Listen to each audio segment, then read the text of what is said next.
Students, നമ്മൾ ഇന്ന് +1 ക്ലാസ്സുകളിലെ രണ്ടാമത്തെ ചാപ്റ്ററായ യൂണിറ്റ്സ് ആൻഡ് മെഷർമെന്റ്സ് എന്ന ചാപ്റ്ററിലേക്ക് കടക്കുകയാണ്. യൂണിറ്റ്സ് ആൻഡ് മെഷർമെന്റ് എന്ന ഈ ചാപ്റ്റർ ഫിസിക്സിന് വളരെ വളരെ ഇമ്പോർട്ടന്റ് ആയിട്ടുള്ള ചാപ്റ്ററാണ്. ഫിസിക്സ് എന്ന് വെച്ചാൽ തന്നെ it is known as the science of measurements. Measurement ആവശ്യമായ ഒരു സയൻസ് ആണ് ഫിസിക്സ് എന്നറിയപ്പെടുന്നത്. അപ്പൊ അതുകൊണ്ട് തന്നെ ഈ ചാപ്റ്ററിന് ഫിസിക്സിൽ വളരെ വളരെ ഇമ്പോർട്ടൻസ് ഉണ്ട്. നമ്മൾ ഇതിലേക്ക് കടക്കുന്നതിന് മുമ്പായിട്ട് ഫിസിക്കൽ ക്വാണ്ടിറ്റീസ് എന്ന് പറഞ്ഞാൽ എന്തൊക്കെയാണ് ഒന്ന് മനസ്സിലാക്കാം. ഫിസിക്കൽ ക്വാണ്ടിറ്റീസ്, ഏതൊക്കെ തരം ക്വാണ്ടിറ്റീസിനെയാണ് നമ്മൾ ഫിസിക്കൽ ക്വാണ്ടിറ്റീസ് എന്ന് വിളിക്കുന്നത് എന്ന് നോക്കാം. ഇവിടെ കുറച്ച് ക്വാണ്ടിറ്റീസ് എഴുതാൻ പോവുകയാണ്. Length, happiness,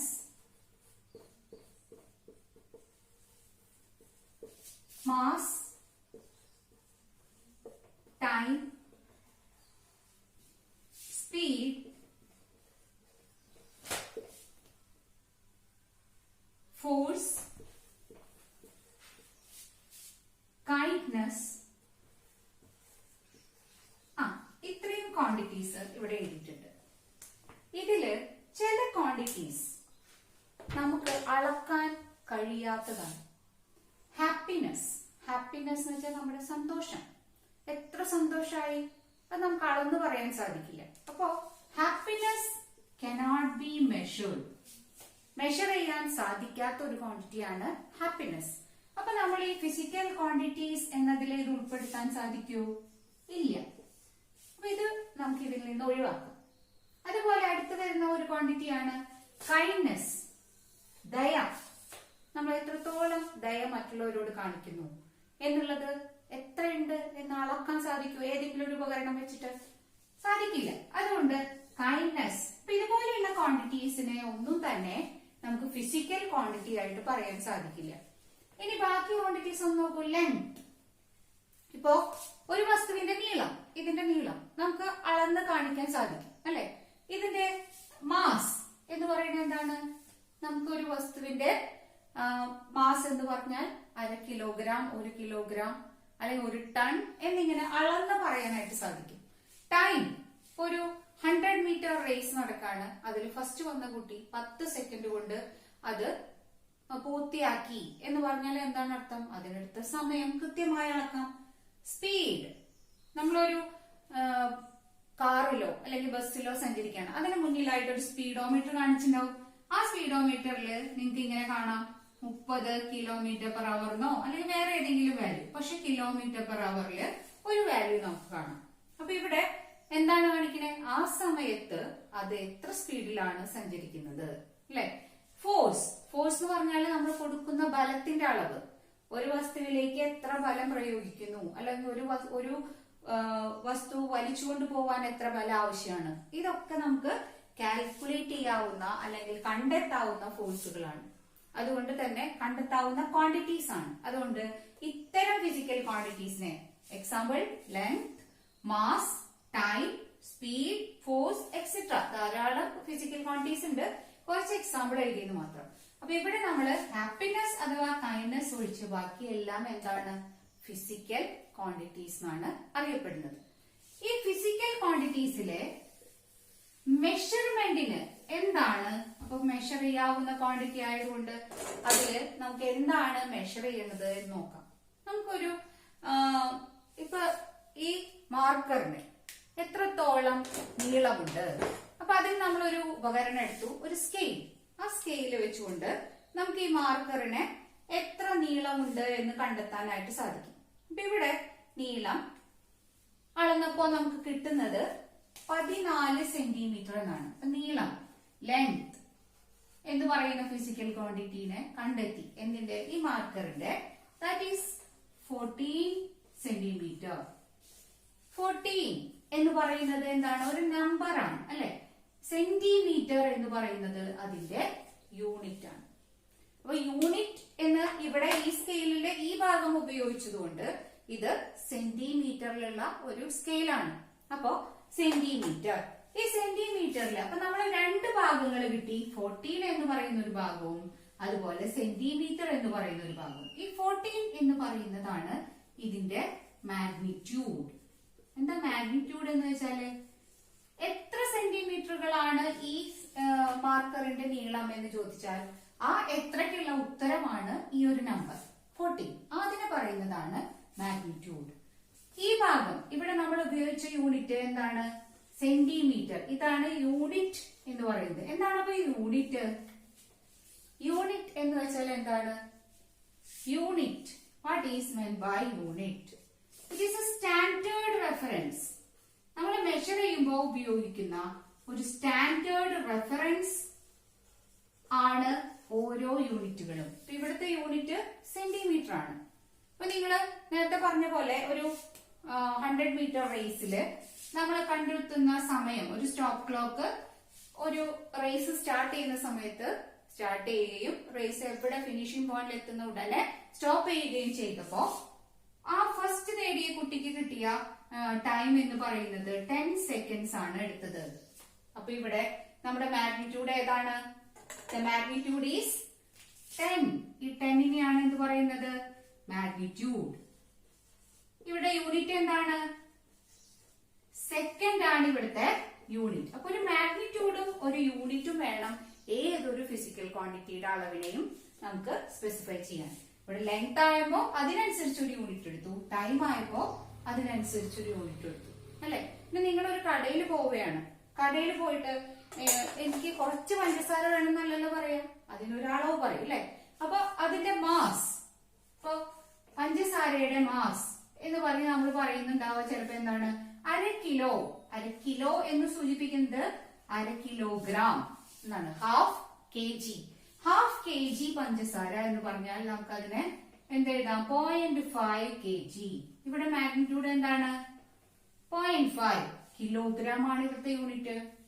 ഇനി ചിലപ്പോ നമ്മള് ഒരു കടുകൊക്കെ ആണെങ്കിൽ അതിന്റെ മാസ് പറയാറുള്ളത് 100 ഗ്രാം എന്നായിരിക്കും. 100 ഗ്രാം.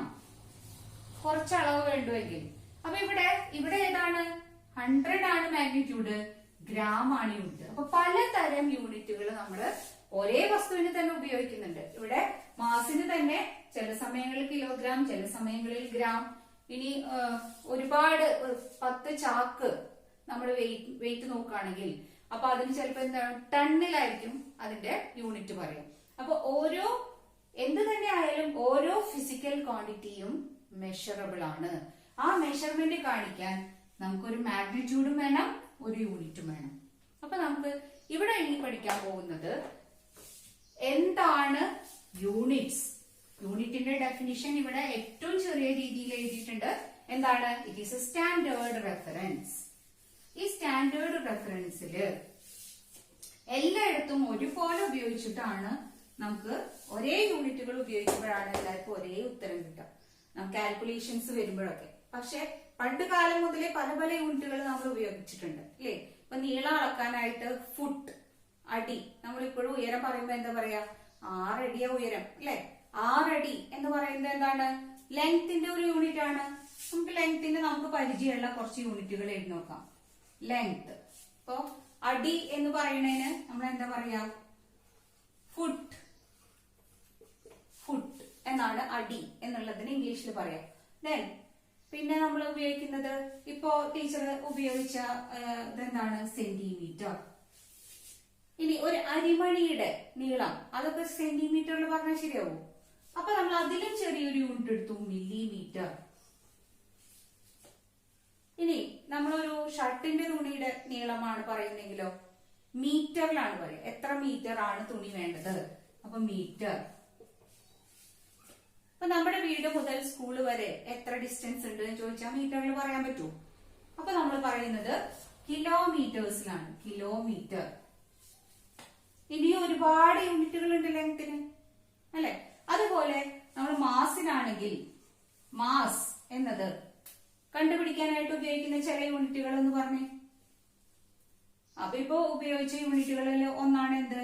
ഗ്രാം, കിലോഗ്രാം, അല്ലെ? പിന്നെ ഒന്നാണ് ടൺ, ക്വിന്റൽ, ഇതൊക്കെ മാസിന്റെ യൂണിറ്റുകളാണ്. മില്ലിഗ്രാം വളരെ കുറവാണെങ്കിൽ മില്ലിഗ്രാം. ഇനി നമുക്ക് ടൈമിന്റെ യൂണിറ്റുകൾ എന്തൊക്കെയാണ്? ഏറ്റവും ചെറിയ യൂണിറ്റ് ആണ് ഇപ്പൊ നമ്മൾ എടുത്ത സെക്കൻഡ് അല്ലെ. പിന്നെ നമുക്കറിയാവുന്നതിൽ ഏറ്റവും ചെറുതാണ് സെക്കൻഡ്. പിന്നെ എന്താണ്? മിനിറ്റ്സ്. പിന്നെ നമ്മൾ പറയുമ്പോഴോ ഒരു ദിവസമായി എന്ന് പറയുന്നത് സമയല്ലേ, അവർ. ഒരു വീക്ക്, ഒരാഴ്ച എടുത്തു ആ വർക്ക് എനിക്ക് ചെയ്തു തീർക്കാൻ, അപ്പൊ ടൈം എത്രയാണ്? വീക്ക്. അല്ലെ ഒരു വർഷം കൊണ്ടാണ് എന്റെ ക്യാരക്ടർ മാറിയത്, അപ്പൊ എന്താണ്? ഇയർ. ഇതൊക്കെ എന്താണ്? ടൈമിന്റെ യൂണിറ്റ് ആണ്. അപ്പോ നമുക്കിവിടെ പല പല യൂണിറ്റുകൾ പലതിനായിട്ട് ഉപയോഗിക്കുന്നുണ്ട്. അതിനെ ഒന്ന് ഒരുമിച്ച് ചേർത്തിട്ട് ഓരോ ദേശക്കാര് അല്ലെങ്കിൽ ഓരോ ഭാഗത്തുള്ളവര്, ഭൂമിയുടെ പല ഭാഗങ്ങളിൽ ജീവിക്കുന്നവര് ഇതൊക്കെ ആവശ്യമായിട്ട് വരുന്നുണ്ട്. അപ്പൊ അങ്ങനെ ഡെവലപ്പ് ചെയ്ത ചില സിസ്റ്റംസ് ഓഫ് യൂണിറ്റ്സ് ആണ് ഇനി നമ്മൾ പഠിക്കാൻ പോകുന്നത്. അപ്പൊ ഇവിടെ പറയുന്നത് അടുത്ത പോയിന്റ് ആണ് systems of units.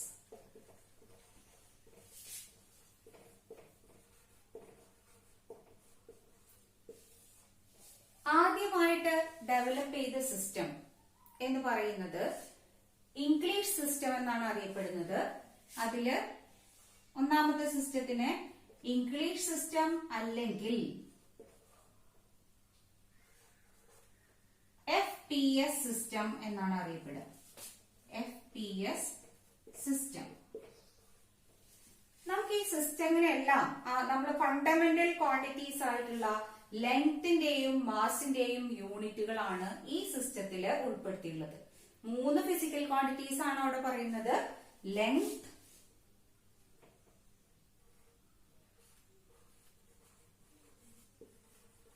Mass and time. അപ്പൊ ലെങ്തിനും മാസിനും ടൈമിനുമായിട്ട്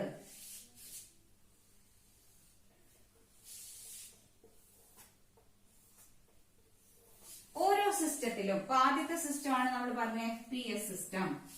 ഇതിലെ ആദ്യത്തെ അക്ഷരങ്ങളാണ് ലെങ്തിന്റെ യൂണിറ്റിൽ തുടങ്ങുന്നത്, അതുപോലെ മാസിന്റെ യൂണിറ്റിന് തുടങ്ങുന്നത്, ടൈമിന്റെ യൂണിറ്റിന് തുടങ്ങുന്നത്. അപ്പോ ഇവിടെ എഫ് എന്ന് സൂചിപ്പിക്കുന്നത് ലെങ്തിന് ഉപയോഗിക്കുന്ന ഒരു യൂണിറ്റ് ആയ ഫുട്ടാണ് FPS സിസ്റ്റത്തില് ഉപയോഗിക്കുന്നത്. മാസിന് P അധികാർക്കും പരിചയം ഉണ്ടാവില്ല, പക്ഷെ ചില ഇംഗ്ലീഷ് നോവലുകളിലൊക്കെ ഇത് ഉപയോഗിക്കുന്നതായിട്ട് നമ്മൾ കണ്ടിട്ട് പരിചയപ്പെടുന്നു. ടൈമിന് S നമുക്ക് അറിയാവുന്ന സെക്കൻഡ് തന്നെയാണ്. സെക്കൻഡ്.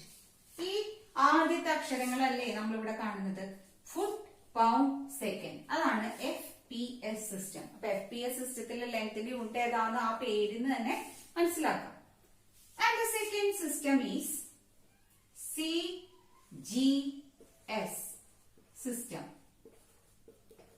CGS system. അപ്പൊ നിങ്ങൾക്ക് പെട്ടെന്ന് തന്നെ ഓർമ്മ വരുന്നുണ്ടാവും. ലെങ്ത്തിന് സിയിൽ തുടങ്ങുന്ന യൂണിറ്റ് ഏതാണ്? സെന്റിമീറ്റർ.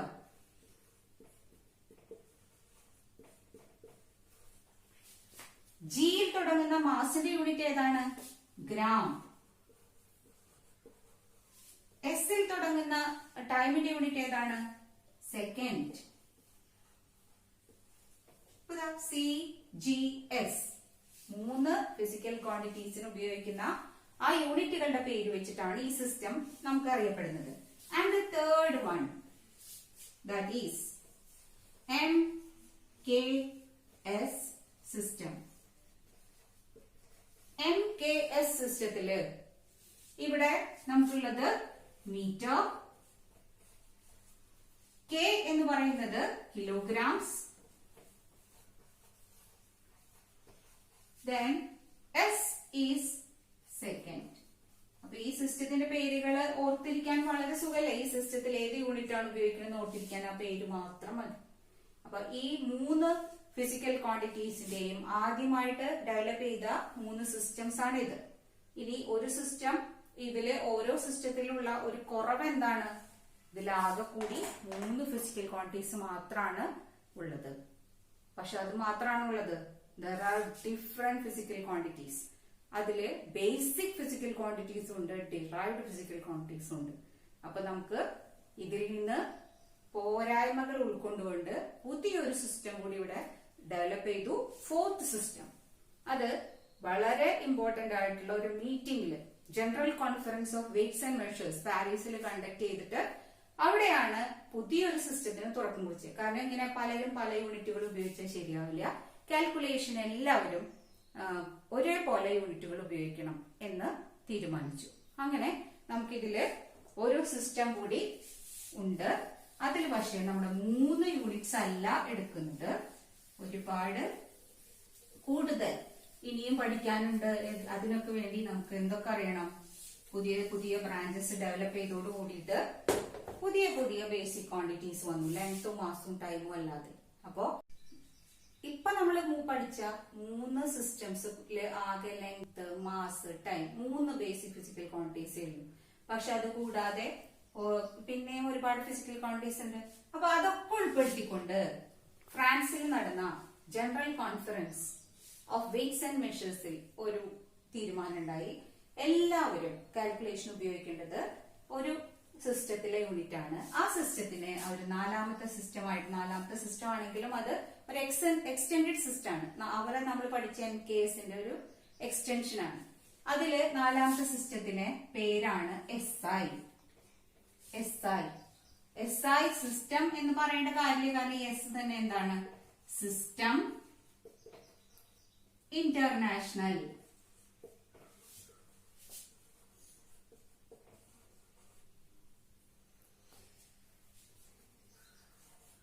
ഇതില് പാരീസിലായതുകൊണ്ട് ഇതിന്റെ സ്പെല്ലിംഗിൽ കുറച്ച് ശ്രദ്ധിക്കുക.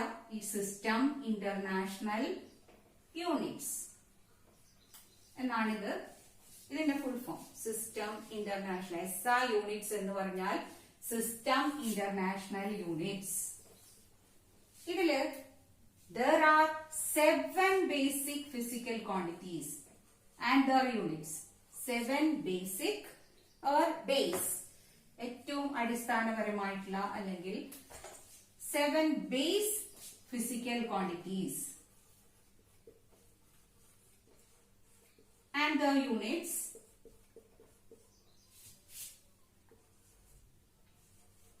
and 2 supplementary physical quantities.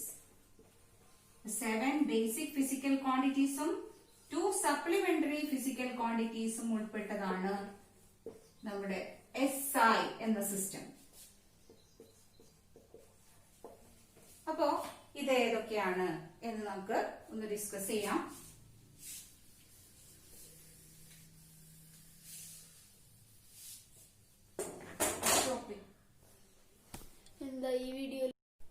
Let's start discussing this SI, the System International Units. There are 7 basic physical quantities in and their units. ഇവിടെ ആദ്യത്തെ ഫിസിക്കൽ ക്വാണ്ടിറ്റീസ് എല്ലാം MKSന്റെ എക്സ്റ്റൻഷൻ ആണ്. അതായത് ലെങ്ത്, മാസ്, ടൈം. ഇത് 3ഉം ആ MKSലുള്ള അതേപോലെയാണ് യൂണിറ്റ്സ്. ലെങ്ത്തിന് മീറ്റർ, മാസിന് കിലോഗ്രാം, ടൈമിന് second. MKS സിസ്റ്റത്തിലെ അതേ കാര്യങ്ങളാണ് ഇവിടെ എടുത്തിട്ടുള്ളത്. ഇവിടെ ഒരു കാര്യം കൂടി നമ്മൾ നിർബന്ധമായും അറിഞ്ഞിരിക്കേണ്ടതാണ്. മീറ്റർ എന്നെപ്പോഴും നമ്മൾ യൂണിറ്റിൽ മുഴുവനായിട്ട് എഴുതാറില്ല, അതിന്റെ സിമ്പിൾ ആണ് ഉപയോഗിക്കാറ്. അപ്പൊ അതില് നമ്മളെ ഉപയോഗിക്കാറുള്ള സിമ്പിൾ എന്താണ്? Small letter M. കിലോഗ്രാമിന് നമ്മൾ ഈ കെയും ജിയും ആണ് എടുക്കാറ്. കിലോ എന്നുള്ള K small letter and G small letter.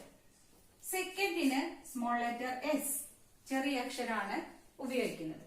ഇനി നമുക്കിവിടെ ബാക്കി ഫിസിക്കൽ ക്വാണ്ടിറ്റീസ് ഏതൊക്കെയാ വരാന്നും കൂടി നോക്കാം. എന്താണ്? നമ്മൾ കറന്റ് ഒക്കെ കണ്ടുപിടിച്ചു അത് ആ സമയം കൊണ്ട്. അതുകൊണ്ട് അടുത്ത ഫിസിക്കൽ ക്വാണ്ടിറ്റി ആണ് ഇലക്ട്രിക് കറന്റ്. ഇലക്ട്രിക് കറന്റിന് അത് യൂണിറ്റ് ആയിട്ട് ഉപയോഗിക്കുന്നത് ആംപിയർ ആണ്. ആംപിയർ എന്നത് ഒരു സയന്റിസ്റ്റിന്റെ പേരാണ്. പക്ഷെ നമ്മൾ യൂണിറ്റ് ആയിട്ട് മുഴുവൻ എഴുതുമ്പോൾ ഈ എ സ്മോൾ ലെറ്ററിൽ വേണം തുടങ്ങാൻ. പക്ഷെ യൂണിറ്റ് സിമ്പൽ ഉപയോഗിക്കുമ്പോൾ ക്യാപിറ്റൽ ലെറ്റർ എ ആണ് ഉപയോഗിക്കുക. ഇനി അടുത്തത് ടെമ്പറേച്ചർ. ടെമ്പറേച്ചറിലെ 0 കെൽവിൻ, അതായത് 0 ഡിഗ്രി സെൽഷ്യസിനേക്കാളും കുറഞ്ഞ ടെമ്പറേച്ചർ ഉണ്ടെന്നും അത് -273.14 ഡിഗ്രി സെൽഷ്യസ്, അതിനെയാണ് അബ്സല്യൂട്ട് സീറോ എന്ന് പറയുന്നത് എന്ന് പറഞ്ഞ ഒരു ലോർഡ് കെൽവിൻ എന്ന സയന്റിസ്റ്റ് ഉണ്ട്. അദ്ദേഹത്തിന്റെ പേരിലാണ് ആ യൂണിറ്റും അറിയപ്പെടുന്നത്, കെൽവിൻ. കെൽവിൻ എന്നത് സയന്റിസ്റ്റിന്റെ പേരായതുകൊണ്ട് തന്നെ ഇതിന്റെ സിമ്പൽ ഉപയോഗിക്കുമ്പോൾ ക്യാപിറ്റൽ കെ വേണം ഉപയോഗിക്കാൻ. മുഴുവനായിട്ട് എഴുതുമ്പോൾ സ്മോൾ ലെറ്ററിൽ തുടങ്ങണം.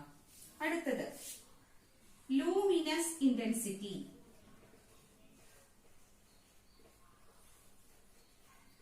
ലൂമിനസ് ഇന്റൻസിറ്റി, പ്രകാശ തീവ്രത. പ്രകാശം ആദ്യകാലങ്ങളിൽ തന്നിട്ടുള്ള കാൻഡിൽസ്, അതിനെ ഓർമ്മിക്കാൻ വേണ്ടിട്ട് അതിന്റെ യൂണിറ്റ് എഴുതിയിട്ടുള്ളത് കാൻഡല എന്നാണ്. കാൻഡല. കാൻഡല എന്നുള്ള വാക്ക് പറയുമ്പോൾ നമുക്ക് മുഴച്ചു കേൾക്കുന്ന രണ്ട് കാര്യങ്ങൾ. ആദ്യത്തെ സിയും പിന്നെ ഒരു ഡിയും ചേർന്നിട്ടാണ് ഈ പേര് കൊടുക്കുന്നത്. Small letter C and small letter D. And the last one is quantity of matter. Quantity of matter. ഇത് മോളിക്കുലാർ ലെവലിലേക്ക്, അറ്റോമിക് ലെവലിലേക്കൊക്കെ പോകുമ്പോൾ അവിടെ എമൗണ്ട് ഓഫ് സബ്സ്റ്റൻസിനെ കാണിക്കാൻ ഉപയോഗിക്കുന്ന ഒരു ഫിസിക്കൽ ക്വാണ്ടിറ്റി ആണ്. ഇതിന് ഉപയോഗിക്കുന്ന യൂണിറ്റ് മോൾ എന്നാണ്. മോൾ, MOL. ഇതിന്റെ സിമ്പൽ എഴുതുമ്പോൾ MOL എന്നാണ് സ്പെസിഫൈ ചെയ്യുക. So these are the 7 basic physical quantities and their corresponding units and the symbols. ഇത് വളരെ ഇമ്പോർട്ടന്റ് ആണ്. നമുക്ക് ഏത് കാൽക്കുലേഷൻ ഉപയോഗിക്കുമ്പോഴും SI-യിലേക്ക് മാറ്റണമെങ്കിൽ ഇത് അറിഞ്ഞിരിക്കണം. And there are 2 supplementary quantities. അപ്പൊ നമ്മളിവിടെ 7 ബേസിക് ഫിസിക്കൽ ക്വാണ്ടിറ്റീസ് കൂടാതെ 2 സപ്ലിമെന്ററി ക്വാണ്ടിറ്റീസും കൂടി ഉണ്ട്. അപ്പൊ അത് ഏതൊക്കെയാന്ന് നോക്കാം. ഒന്നാമത്തെയാണ് പ്ലെയിൻ ആംഗിൾ. പ്ലെയിൻ ആംഗിൾ ഒരു ഉപരിതലത്തില് മാത്രമുള്ള ആംഗിൾ ആണ് പ്ലെയിൻ ആംഗിൾ. ഇപ്പൊ നമ്മളിവിടെ ഒരു പപ്പടം വിചാരിക്കുക, സർക്കുലർ ഷേപ്പിലുള്ള പ്ലെയിൻ ആയിട്ടുള്ള ഉപരിതലമുള്ള ഒരു വസ്തു എടുത്തതാണ്. ഇതില് നമ്മൾ ഇതിൽ നിന്ന് ഒരു ഭാഗം കട്ട് ചെയ്തെടുത്തു. ഈ കട്ട് ചെയ്തെടുത്ത ഭാഗത്തിന്റെ ഇവിടെയുള്ള ആംഗിളിനെയാണ് എന്ത് പറയാ, പ്ലെയിൻ ആംഗിൾ. ഈ ആംഗിൾ എന്ന് പറയുന്നത് എന്തിനൊക്കെയാണ് ഡിപ്പെൻഡ് ചെയ്യുന്നത്? ഇവിടത്തെ ആർക്കിന്റെ നീളവും ഈ റേഡിയസിന്റെ നീളമാണ്. അപ്പോ തീറ്റ എന്ന് പറയുന്നത് എന്താണ്? Arc by radius. അപ്പൊ ഇതാണ് പ്ലെയിൻ ആംഗിൾ. പ്ലെയിൻ ആംഗിൾ ഇവിടെ സൂചിപ്പിക്കാനായിട്ട് ഉപയോഗിക്കുന്ന യൂണിറ്റ് ആണ് റേഡിയൻ. സാധാരണ നമ്മൾ ഡിഗ്രിയിലാണ് പറയാ. അപ്പൊ അതിനെ SI-യിലേക്ക് കൺവേർട്ട് ചെയ്യണമെങ്കിൽ റേഡിയൻ എന്നതിലേക്ക് മാറ്റണം. ദെൻ റേഡിയൻ എന്നതിന്റെ ഷോർട്ട് ആയിട്ട് സിമ്പിൾ ആയിട്ട് ഉപയോഗിക്കുന്നതാണ് RAD. And the second one is solid angle.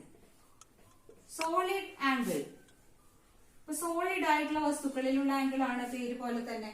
നമുക്ക് ഈ സർക്കിളിന് പകരം ഒരു കേക്കാണ്, കേക്ക് സർക്കുലർ ഷേപ്പിലുള്ള ഒരു കേക്ക്. ഇങ്ങനെ ഒരു കേക്കാണ് നമ്മൾ കട്ട് ചെയ്യാൻ പോവാണെങ്കിൽ ഈ കട്ട് ചെയ്ത് ഇവിടെ നിന്ന് നമ്മൾ ഒരു പീസ് കേക്ക് കട്ട് ചെയ്തെടുത്തു കഴിഞ്ഞാൽ ഈ ആംഗിൾ, ഇത് ഒരു കേക്ക് പീസ് ആണെന്ന് വിചാരിക്കുക. ഈ കേക്ക് പീസിന്റെ ഇവിടെയുള്ള ഈ ആംഗിളിനെ പറയുന്ന പേരാണ്, ഇപ്പൊ അതിന് ഒമേഗ എന്ന് എടുക്കുകയാണെങ്കിൽ അവിടെയുള്ള ആംഗിളിനെ പറയുന്ന പേരാണ് സോളിഡ് ആംഗിൾ. ആ സോളിഡ് ആംഗിൾ കാണിക്കാനുള്ള യൂണിറ്റ് ആണ് സ്റ്റീറേഡിയൻ. സ്റ്റീറേഡിയന്റെ എസും ആറും ചേർത്തെടുത്തിട്ട് small letter S and small letter R ചേർത്തിട്ടാണ് ഇതിന്റെ യൂണിറ്റ് നമ്മൾ പറയുന്നത്. അപ്പൊ ഇവിടെ നമുക്ക് ആംഗിൾ കിട്ടാനായിട്ട് ഇവിടെ ആർക്ക് ബൈ റേഡിയസ് എടുത്ത സ്ഥലത്ത് ഇവിടെ ഏരിയ ബൈ റേഡിയസ് സ്ക്വയർ എടുക്കേണ്ടി വരും. അത്രയേ ഉള്ളൂ. These are the 2 supplementary quantities. ഇന്നത്തെ ക്ലാസ് തൽക്കാലം ഇവിടെ നിർത്തുന്നു. Thank you.